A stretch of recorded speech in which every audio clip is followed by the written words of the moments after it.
What's up, people? Well, you have to be somewhat impressed right now. 10 days ago, well, let's go back. 2 months ago, I said the market will rally forever. When I decided I'm never going to be selling my portfolio ever again. Got the Qs, got the Alcoa, got the AIG, got the Candy, got the Rambus, and I got the BlackBerry. All doing very well right now, especially the Alcoa. Now, here's something I don't normally say on a stock that's already popped, right? Bought more today, 1535, 1550. Don't care. Stock's going to 28 bucks in the next 18 months. So whatever it does tomorrow, the next day, I don't care. But you got to be impressed about me calling a market sell-off 10 days in advance. So that Tuesday would be a nice selling day. Why? Because it was just set up that way. And we got the reversal that I was looking for. So now what I do is, yesterday was a perfect example of why I became a trader. Because I like to trade stocks on the short side against my portfolio. So what was I doing yesterday? Shorting NQ futures, shorting the QQQ, shorting the Alcoa, shorting the AIG, shorting the Candy. Didn't really short BlackBerry because it was I missed that one. But basically shorting stocks against my portfolio, made some money on the pullback, covered all the shorts, and then I still own what my stocks, and they all went back up today. So now, what was yesterday? Was yesterday the one-day wonder like it normally does, and now we off to the races for the next 2 months? Yes! Yes, we are. The market can only sell off once every couple of months. There it was. Didn't amount to anything except a rally today, right? So what should you expect? Something to massively change? No. Until we have 3 days in a row that actually go down, and we start going down that fourth day, then you'll be concerned. So if you want some stop losses, again, the Qs, I'm not selling unless they break 91.50. The Alcoa, now I'm using $15.18 as my stop.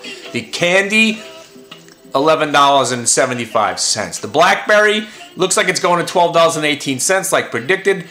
Not selling this thing unless it goes back under 9 and change.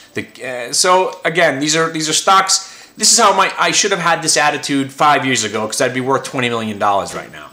I mean, we all know about my portfolio that I had in 09. Baidu, Tesla, US Steel, Hartford Financial, GE. If I held just the Baidu alone, we were doing some math today, $750,000 trade just on the 400 shares of Baidu that I had. The stock has gone from 125 to 1,830 split adjusted. All right, so anyway, what's the difference, right? Nothing matters. So if you want to see what we're doing, come on to the show. We got a whole new crop of people in the room. I want to thank the last 2 guys that just signed up today. Room's growing every day. People are starting to gather what I'm trying to do. If I'm going to day trade, it's going to be on the short side. If I'm buying stocks, generally I'm just buying stocks, like Twitter, FEYE yesterday on the dip. We got LinkedIn on the dip, and you made some money on it today. Not in those stocks right now, but they were great swing trade ideas. Now, again, there's going to be a time where I own 30 stocks. I can see it already, because I'll buy anything that moves. Anything that looks good. Instead of buying 1,000 shares and having to be worried about 10-cent, 15-cent pullbacks, I'll buy 200 shares and not give a shit. That's what's been working, so I'm going to stick with that until something changes. I think this market is about to go up now for 18 straight months. I think we're going to have a pullback in February of 2016, and then we're going to go up for another 11 straight years. I think we're in the midst of a 17-year bull market. 17 years. We're in year 5. We got 12 more years of this market going up. But I think the real nice move, these next 18 months are going to take us to the Qs to 143, the Dow's going to hit 20,000, and all your stocks are going to be phenomenal. Every stock's coming back. I mean, even Walter. The only one that's not coming back is MCP. The only stock in our universe that hasn't had some sort of life given back to it has been MCP, and of course Ameren, but that's been dead for so long, I don't even talk about it anymore. I don't even know really what much to say. I'm not trading. I refuse to trade stocks on the long side. They're all, day trade. Not buying. I'm not day trading. Day trading has ruined my life. For instance, let's talk about the Twitter for a second.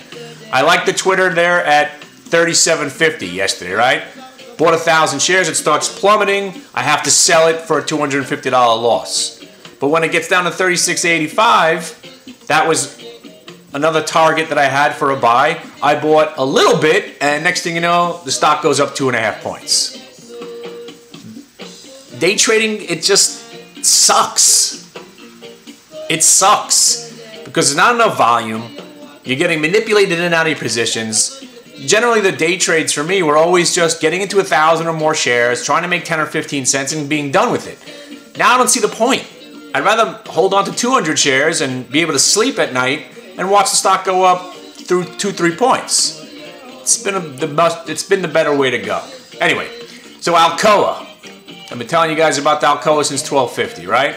Now, my problem is I picked a real bad time to stop gambling. Normally, I would buy 100 calls on Alcoa and pray that the numbers were good and hopefully make some money.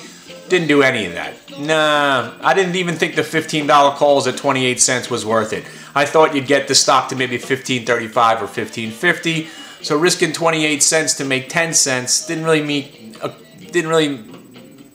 wasn't good. But at the same time, when the market opened up today, you still could have bought those same options at 25 cents at the open and made all that money without any risk involved. I mean, there's a little bit of risk, obviously, if the market would have went down. But again, you know what I'm saying? The number was out already. So I think this is just more to come on Alcoa. If you don't want to buy it here, you could sell puts on it. I'm already starting. I sold like $13 puts for $20.15. Just, the stock's going. And I'm not selling it. The Qs are going. AIG is going. Candy looks like it's finally going. BlackBerry, obviously, congratulations to you guys. I bought back at 9 and change like an idiot after having a ton of it at 7 and 8. And, you know, again, what do I got? 400 shares now? Big deal. But stock's going to $12.18. I'll see you when it gets there. All right, y'all. The ironic thing, I'm in a magazine this month, Active Trader magazine.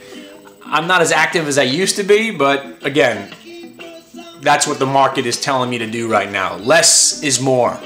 So if you have this month's July issue of Active Trader magazine, I'm the featured trader in the magazine. Let me show you my stupid picture. I look like I'm a sweaty, I got some glaze over my face. Look at this, 2-page spread. Woo! The market is open tomorrow. That's my attitude. If nothing happens today, there's going to be tomorrow. If nothing happens tomorrow, there's always the next day. I don't care. I don't care. I really don't.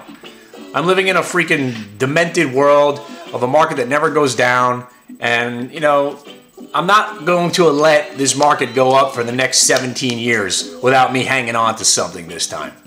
So, I mean, and if the market crashes, you know, all I got to do, as long as it doesn't crash overnight, as long as I don't wake up and everything's down 30, 40, 50%, I'm going to be all right. Because, again, like yesterday, the market showed its signs.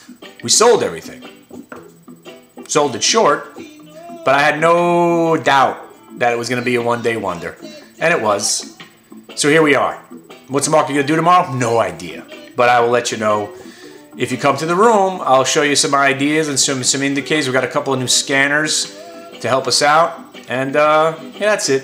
I'm going to keep it short and sweet, even though it is 9 minutes. All right, y'all. Have a good night.